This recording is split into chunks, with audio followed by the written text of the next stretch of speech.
আসসালামু আলাইকুম বন্ধুরা, চলে এসেছি প্রতিদিনের মতো নতুন এক রেসিপি নিয়ে।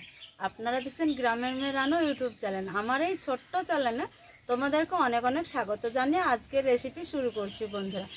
আজকে আমি এমন একটা অসাধারণ স্বাদের রেসিপিটা শেয়ার করব বন্ধুরা। দুধ ছাড়া আজকে আমি তোমাদেরকে দুধ চা বানিয়ে দেখাবো বন্ধুরা। না লাগবে গরুর দুধ, না লাগবে গুঁড়ো দুধ পাউডার, না লাগবে কন্ডেন্স মিল্ক। এই সবগুলা ছাড়া আমি আজকে তোমাদেরকে দুধ চা বানিয়ে দেখাবো। তাহলে চলো আজকের রেসিপি শুরু করে দিই বন্ধুরা। দুধ ছাড়া যে চা বানাবো বন্ধুরা, দেখো এখানে কত কত মশলা নিয়েছি আমি তোমাদের দেখাই। দুটো তেজপাতা, 5টা গোলমরিচ, এলাচ নিয়েছি, ছোট এলাচ, লবঙ্গ সবকিছুই আছে, দারচিনি আছে, আর এই যে আদা আছে, এই যে বাদাম। এইভাবে ভিজিয়ে খোসাটা ছাড়িয়ে নিতে হবে। তো সমস্ত উপকরণ তোমাদের দেখিয়ে দিয়েছি বন্ধুরা। এবার আমি আদার টুকরোটা একটু গ্রেট করে নিব। গ্রেট করে নিলে আদার টেস্টটা, ফ্লেভারটা চায়ের সঙ্গে খুবই ভালো লাগবে। তো দেখো বন্ধুরা, আদাটা গ্রেট করে নিয়েছি। এবার এই হামানদিস্তায় এই যে এই গোলমরিচের দানাগুলো আমি একটু ভালো করে থেতো করে নেব। তো দেখো বন্ধুরা, গোলমরিচটা খুব সুন্দর করে থেতো করে নিয়েছি, বের করে নিব, রেখে দিব থালাতে।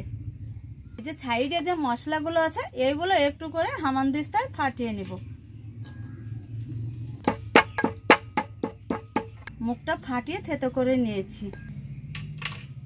তো দেখো সমস্ত উপকরণগুলো আমি আদা গ্রেট করে নিয়েছি, মশলাগুলো মুখটা ফাটিয়ে থেতো করে নিয়েছি, গোলমরিচের দানাগুলো থেতো করে নিয়েছি। এবার এই তেজপাতাটা একটু হাত দিয়ে ভেঙে দিব। এই যে হাত দিয়ে ভেঙে দিয়েছি। আর এইখানে নিয়েছি দেখো এই বাদাম। এই বাদামটা আমি শিলনোড়ায় বেটে নেব। একদম মিহি করে পেস্ট করে নিতে হবে বন্ধুরা।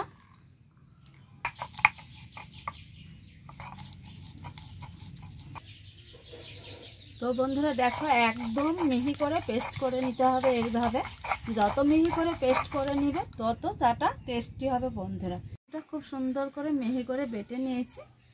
একটা বাটিতে বাদামটা তুলে নেব এইভাবে। তো বন্ধুরা, মাপ অনুযায়ী জলটা, চা যতটা লাগবে সেই পরিমাণ মতো জল দিয়ে দিব। বক করে জল গরম হয়েছে। এবার যে মশলাগুলো তোমাদের দেখিয়েছি এক এক করে সমস্ত মশলাগুলো দিয়ে দিব। এই মশলা দিয়ে জলটা খুব সুন্দর করে ভালোভাবে ফুটিয়ে নিতে হবে। মশলার যে একটা গন্ধ, সেন্ট, ফ্লেভার সবটাই থাকবে বন্ধুরা। সব কিছু মশলা দিয়ে জল ফুটিয়ে নিয়েছি। এইখানে আমি পরিমাণ মতো দিয়ে দিব এবার চিনি।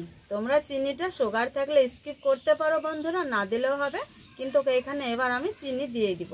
চা চামচের 3 চামচ চিনি মেপে নিয়ে নিয়েছি বন্ধুরা। তো বন্ধুরা দেখো, চিনি দিয়েও ভালো করে ফুটিয়ে নিয়েছি। আর ফুটছে চুলায়, দেখো আমি চুলার আঁচে করছি, তোমরা গ্যাসের আঁচেও করতে পারো বন্ধুরা। আর এই যে বেটে রাখা বাদামটা এবার দিয়ে দিব।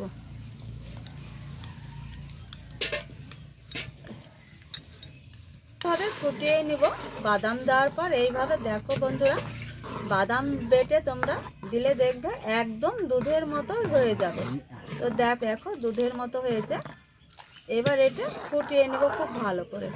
এবার এইখানে দিয়ে দিব চা চামচের 2 চামচ আমি গুটি চা নিয়েছি। এই চাটা এবার দিয়ে দিব, দিয়ে খুব সুন্দর করে ফুটিয়ে নেব।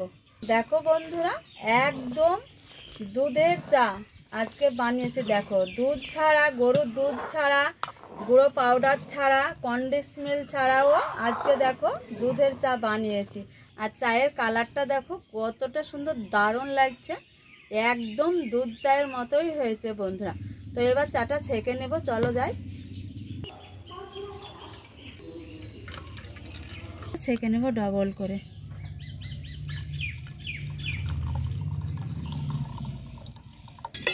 এবার আমি চাটাকে পরিবেশন করব। দারুণ একটা সেন্ট চায়ের বন্ধুরা। তো দেখো এইখানে আমার 3 কাপ চা হয়েছে। আর চাটা দেখো কত সুন্দর, দারুণ একটা সেন্ট এসেছে বন্ধুরা, কি বলবো।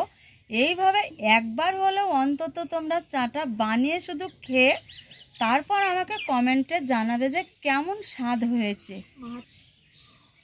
দারুণ লাগছে দেখতে।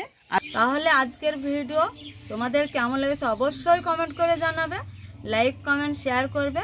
আর তাহলে বন্ধুরা আজকের রেসিপি এই পর্যন্ত, এইখানেই শেষ করছি। তোমরা যে যেখানে থাকো ভালো থাকো, সুস্থ থাকো। তোমাদেরকে টাটা জানাই বন্ধু।